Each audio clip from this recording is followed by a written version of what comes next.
जय गुरु गोरखनाथ। ओम नमः शिवाय। मैं किस्मतनाथ। इस नवरात्रों में आप जिस भी देवी को आप मानते हो, उसका आप अपने घर में नवरात्रों में हवन करें, क्योंकि इससे आपकी देवी की ऊर्जा बढ़ेगी, आप लोगों की ऊर्जा बढ़ेगी। जो भी आप हवन करना चाहते हो, देखो, आपने अगर अपनी कुलदेवी के नाम का हवन करना है, कुलदेवी के नाम का करो।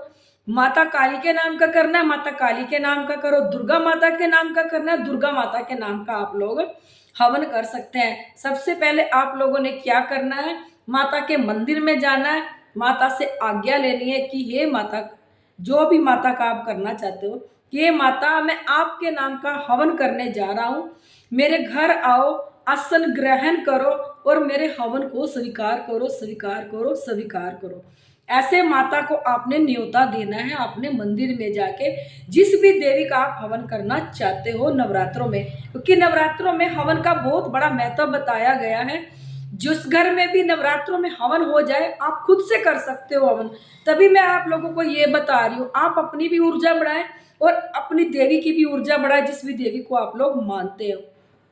सबसे पहले आप लोग हवन सामग्री ले लो, लकड़ियां ले लो, और घर में जाके जब आप कपूर की टिक्की ले लो। जब आप अग्नि को प्रज्वलित करोगे, आपने क्या करना है, उससे पहले आपने हवन की सामग्री को खोल लेना है। उसमें आपने 5 चम्मच चीनी के डालने हैं, 1 चम्मच कनक का, एक चम्मच आपने सफेद तिल का और 1 चम्मच आपने काले तिल का पाना है उसके अंदर, और सबको आपने मिक्स कर लेना है।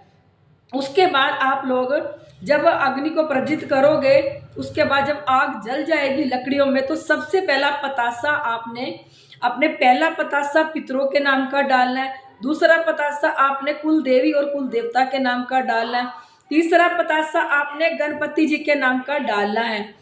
उसके बाद आपने गौ माता के नाम का 1 पतासा डालना है। आपने अपने जिस भी आप गुरु को मानते हो, उसके गुरु का नाम का 1 पतासा आप लोगों ने डालना है। फिर उसके बाद आपने ब्रह्मा विष्णु महेश के नाम का आपने 1-1 पतासा डालना है। फिर आपने क्या करना है, माता लक्ष्मी, माता सरस्वती, माता काली के नाम का आप लोगों ने 1-1 पतासा उसमें डालना है। उसके बाद आप लोगों ने हवन शुरू कर देना है। जिस भी देवी का करना चाहते हो, चाहे कुल की देवी का करना चाहते हो, चाहे दुर्गा माता का, चाहे काली माता का, किसी भी देवी का आप हवन करना चाहते हो, रुद्राक्ष की माला ले लो। रुद्राक्ष की माला के ऊपर आपने उस देवी का जाप करना है। जैसे मान लो माता काली का हवन करो, आपने बोलना है जय माता काली नमः, और आपने उसको जो हवन है, जो सामग्री है, वो हवन कुंड में आपने घेरती रहनी है। एक मन का जपा, उसमें घेरा, दूसरे जपी तो दूसरी आहुति डाली। ऐसे करके आपने 108 आहुतियां उसमें डालनी ही डालनी है। फिर आपने थोड़ा सा हलवा भी बनाना है। जब आपकी 108 माला पूरी हो जाएगी, आहुतियां डल जाएंगी 108, उसके बाद आपने जो थोड़ा सा आपने हलवा बनाया होगा, उस हलवे को आप हवन कुंड में डाल दीजिए प्रसाद को। इससे आपका हवन जो है वो सफला हो जाएगा। नवरात्रों में अगर आप लोग अपनी देवी के नाम का हवन करोगे, तो आपकी बहुत ऊर्जा बढ़ेगी, इससे कर्म भी बढ़ते हैं। जितना भी हम घर में अपना हवन करते हैं, इससे हमारे कर्म बढ़ते हैं, क्योंकि कलयुग है, कलयुग में कर्म बहुत प्रधान है, क्योंकि इस कलयुग में कर्म चलते हैं, शक्तियां नहीं चलती। जिसके पास कर्म है उसका ही डंका बजेगा कलयुग में, और जिसके पास कर्म ही नहीं है, देखो, उसके पास कुछ भी नहीं है, क्योंकि बिना कर्मों के इस कलयुग में कुछ भी नहीं है। इसलिए मैं आप लोगों को बार बार कहती हूँ, कर्म करो। जितना आप कर्म करोगे, आप लोगों को उतना ही फल मिलेगा। कहते हैं ना, जितना गुड़ होगा उतनी ही मक्खियां आएंगी, ऐसे ही है। जितना आप जाप करोगे, उतना ही आपको फल मिलेगा। इसलिए आपकी जो आपने आप लोगों की मुक्ति भी है, जो अगर आपके पास कर्म हो गए, तो देखो आपकी मुक्ति भी अच्छे से हो जाएगी। अगर आप कोई कर्म ही नहीं करोगे, किसी को मानोगे ही नहीं, कोई जाप ही नहीं करोगे, आप सोचोगे परमात्मा ने जिंदगी ऐश प्रस्ती के लिए दिए, खाओ पियो और ऐश करो, ये बात नहीं। अगर देखो, इस कलयुग में सिर्फ कर्म चलते हैं, क्योंकि सतयुग में ऋषि मुनि 12 साल तप करते थे। कल युग में तो 1.25 महीना ही दिया आप लोगों को। आप 1.25 महीना गुरु बना के, गुरु मर्यादा में रह के अगर 1.25 महीने भी आप कोई सेवा लगा के कर्म करते हो ना, तो कलयुग में 1.25 महीने की सेवा 12 साल बताई गई है, 12 साल। तो आपने देखो कलयुग में 12 साल की सेवा आपको मिलेगी।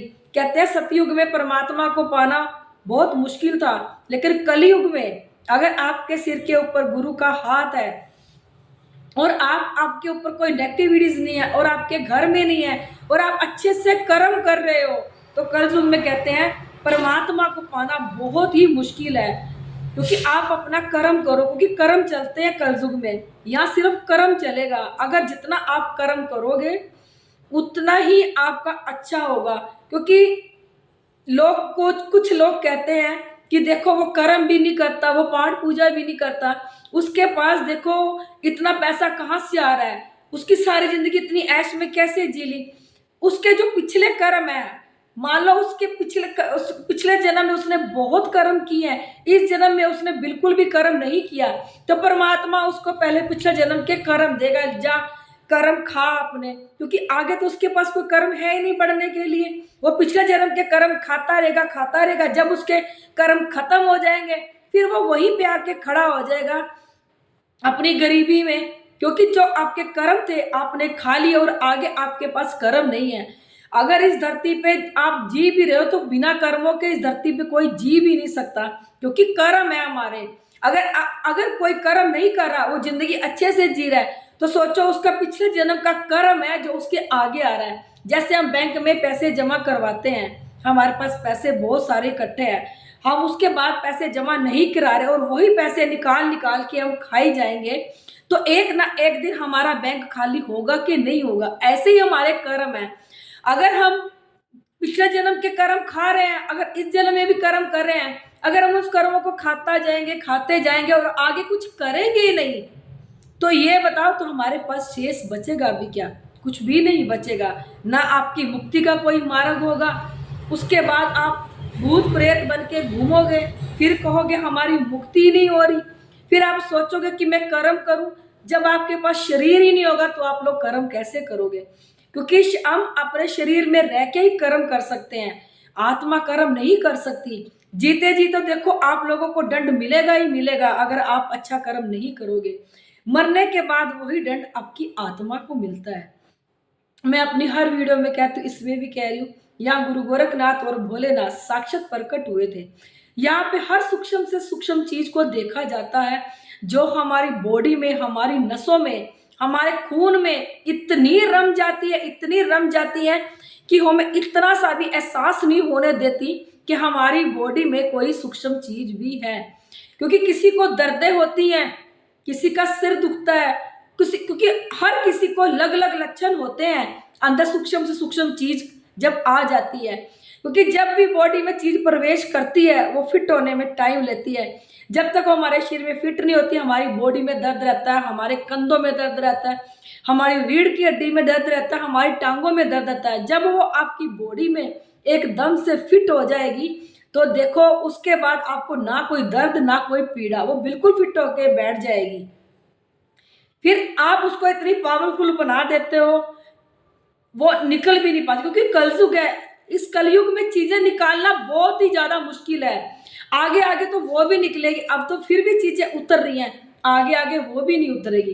क्योंकि ये अनेक बीमारियां लगा देती हैं अपने शरीर में, और चलता फिरता जो हमारा शरीर है वो बीमारियों का घर बन जाता है। डॉक्टरों के पास आप जाते हो, रिपोर्टों में कुछ भी नहीं आता। क्यों आएगा? क्योंकि आपके अंदर नेगेटिविटी चीजें हैं जो आपके शरीर को अंदर ही अंदर खोखला कर देती हैं। क्योंकि ये चीजें रिपोर्टों में नहीं आती, ना कुछ समझ आएगा क्या बीमारी है क्या नहीं, और आप दवाइयाँ खा रहे हो क्योंकि जिसके अंदर नेगेटिविटीज भी है ना, उसको तो कोई दवाई भी नहीं लगेगी। क्योंकि ये चीजें दवाई खा के बहुत खुश होती है, आप इनको दवाई तो ये खाती रहेगी, पर आपकी बॉडी को दवाई लगने नहीं देंगी। इसलिए मैं कहती हूँ एक अच्छी गद्दी से जुड़ो आप लोग, अपना गुरु बनाए, क्योंकि कलयुग में गुरु बनाना बहुत जरूरी है। अगर किसी के ऊपर गुरु का हाथ नहीं है तो देखो ये जिंदगी में रहना भी कोई फायदा नहीं है। क्योंकि जब तक हमारा गुरु नहीं होगा, अच्छा गुरु बनाओ। परमात्मा ने आंखें बुद्धि सब कुछ दी है, देखो सोचो परखो तब जाके अपना गुरु बनाना है, और भेड़ चाल नहीं बनना कि वो उसके पास जा रहा है, वहां बहुत रश है, वहां जाके गुरु बनाओ, क्योंकि गुरु एक बार ही बनता है, बार बार हम लोग गुरु भी नहीं बना सकते, क्योंकि फिर हमें गुरु का दोष भी लगता है।